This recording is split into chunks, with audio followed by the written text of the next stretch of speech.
ఇవాళ తిరుమలకు సీఎం చంద్రబాబు పకడ్బందీ ఏర్పాట్లు చేసిన అధికారులు.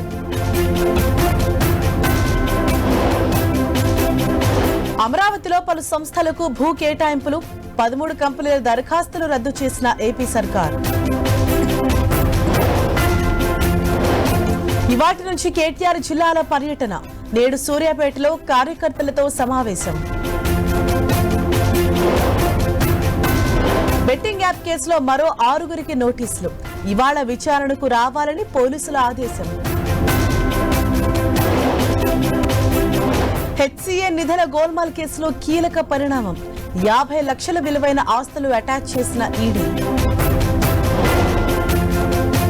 నేడు ఓయూ బంద్ కు వామపక్ష విద్యార్థి సంఘాల పిలుపు, వీసీ జారీ చేసిన నిషేధాజ్ఞలకు నిరసనగా బంద్.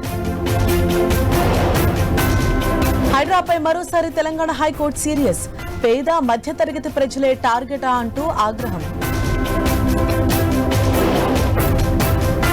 ఏపీలో మండుతున్న ఎండలు, 40 డిగ్రీలు దాటిన ఉష్ణోగ్రతలు.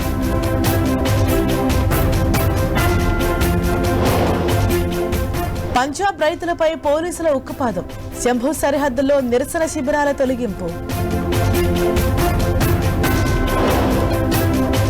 6 నెలల్లో పెట్రోల్ వాహనాల ధరలకే ఈవీ వెహికల్స్, స్వదేశీ ఉత్పత్తి కాలుష్య కట్టడే లక్ష్యమన్న గడ్కరీ. రష్యా యుక్రెయిన్ డిమాండ్లపై ఏకాభిప్రాయం తీసుకొస్తా, జెలెన్స్కీతో చర్చల అనంతరం ట్రంప్ వ్యాఖ్యలు.